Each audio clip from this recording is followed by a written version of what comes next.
हे माझं नशीब आहे. तर नशीब हे कर्माशी जोडलेली गोष्ट आहे का? हो, अगदी बरोबर.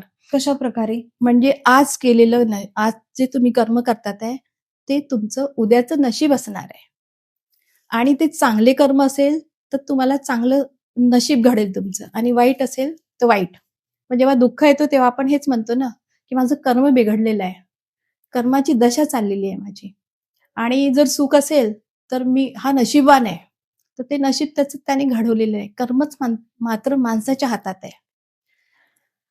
ताई आज जे सुख-दुःख मिळतं, मग हे सुख आणि दुःख हे कुठल्या प्रकारचे कर्म असतात? या जन्माचे की मागच्या जन्माचे? हे प्रारब्धाचे असतात. म्हणजे मागच्या जन्माचेच असतात खरं तर. अच्छा. आणि मनुष्य जेव्हा जन्माला येतो ना 84 लाख योनीनंतर, हं. तर तो त्याचं पर्टिक्युलर म्हणजे हे त्याचं ठरलेलं प्रमाण आहे. हं. 50-50. हं. तो कर्म आणि सत्कर्म आणि पापकर्म दोन्ही सोबत घेऊन येतो. म्हणून कधी सुख, कधी दुःख, कधी सुख, कधी दुःख हे चालू असतं. हे मागच्या जन्माचंच असतं. त्याला प्रारब्ध पण म्हणू शकतो आपण किंवा संचित कर्म पण म्हणू शकतात. अच्छा. तर त्याचं पण एक उदाहरण आहे. सांगा ना ताई. गुरु आणि शिष्य जात होते हं, हं. नदीच्या किनारे, बरोबर आहे. हं. तिथे एक मछुआरा हं. कोळी म्हणजे मासोळी हा पकडणारा. हा तर तो कोळी ना मासे पकडत जातो जाळा टाकून हां. आणि ते मासे रेतीवर सोडत जातो, असं ढीर लावून अच्छा. लागतो आणि ते मासे तडफडत असतात. ते बघून तो शिष्य गुरुला विचारतो हं. की महाराज, गुरु महाराज, हा कोळी काय करतोय, एवढ्या माशांचा जीव जातोय, हं. तर मग याचं कर्म खराब होत नाही का? मग अच्छा. याला काय सजा आहे बरं याला? हां. शिक्षा काय? हा हां. काय शिक्षा आहे? हं. तर ते गुरु महाराज म्हणतात की वेळ आल्यावर सांगेल. मग ते म्हणजे तेव्हा सांगत नाही. तेव्हा नाही सांगत, अच्छा. वेळ आल्यावर सांगेल. हां. मग 12 वर्षानंतर हे गुरु महाराज एका जंगलात जात असतात, हं. शिष्य आणि गुरु. आणि मग त्याला एकदम एक हत्तीचं पिल्लू दिसतं. ते खूप चिंगाडत असतं दुःखाने, वेदनाने.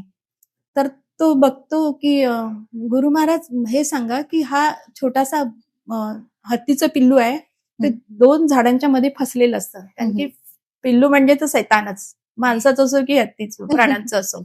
मग त्याने उड्या मारता मारता त्या 2 झाडांच्या ह्याच्यामध्ये फसतो. पण तो कसाबसा निघतो तिथून. हं. पण त्याला घाव होतात.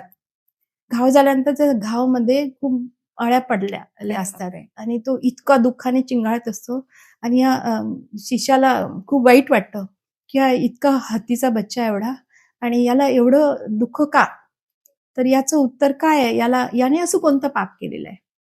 तर मग ते गुरु महाराज म्हणतात, हा तोच आहे कोळी, मासे पकडणारा. हां. हा, त्याने तेवढं पाप केलं होतं ना, तर आता त्याला ते चुकवावं लागतंय आणि त्या ज्या अळ्या आहेत ना, ते मासे आहेत. तो त्यांचा म्हणजे मोजून बदला घेत आहे. तर हे कर्माचं फळ हे अटळ आहे आणि इथे सगळ्यांनाच भोगावं लागते. देवाधिकारांना सुद्धा भोगावं लागतं. देवानं सुद्धा?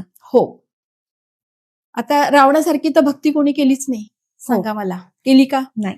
हा, आणि तो इतका समर्पित होता की तेवढी भक्ती कुठल्या देवाने पण नाही केली, कुणीच नाही. फक्त त्याला गुरु पूर्ण नव्हता मिळाला. आणि भक्तीसाठी मात्र आदिनी भाव पाहिजे आणि अहंकार नको. आता विचार करा, त्याने सर्व सोन्याची लंका तयार केली, अगदी वीट सुद्धा सोन्याची होते आणि भक्ती त्याने एवढी केली महादेवाला की आपली गर्दन शीश चढून चढून त्याच्या चरणात टाकली. तरी पण त्याचा एक छोटासा अहंकार नव्हता गेला आणि त्याला कबीर परमात्मा भेटले होते. मंदोदरी त्यांची पत्नी होती आणि तो त्याच्यामध्ये सर्व गुण होते. रावणामध्ये सर्व गुण होते. त्याने आपल्या पत्नीलाही सुख दिलं.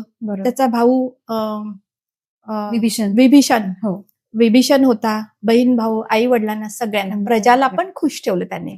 काही कमी केलं का? रावणासारखा तर भक्तच कोणी नाहीये आणि राजा पण नाहीये तसा आणि तसा पती पण नाहीये आणि भाऊ पण नाहीये. इतकं सर्व गुण उत्कृष्ट असा रावण आणि त्याने इतकी भक्ती केली तर त्याला त्या भक्तीची सिद्धी मिळाली. सिद्धी म्हणजे काय? की तो सर्व देवाच्या लोकांमध्ये जात होता. त्याने ते हे विचार केला होता की डायरेक्ट तिथून स्वर्गापर्यंत सीडी बनवायची. अच्छा. हा, म्हणजे एवढी त्याला पॉवर आली होती रावणाला. पण काय झालं शेवटी त्याला गुरु पूर्ण नाही मिळाला आणि त्याच्या पत्नीला आणि विभीषणला पूर्ण गुरु मिळाला होता, कबीर परमात्मा.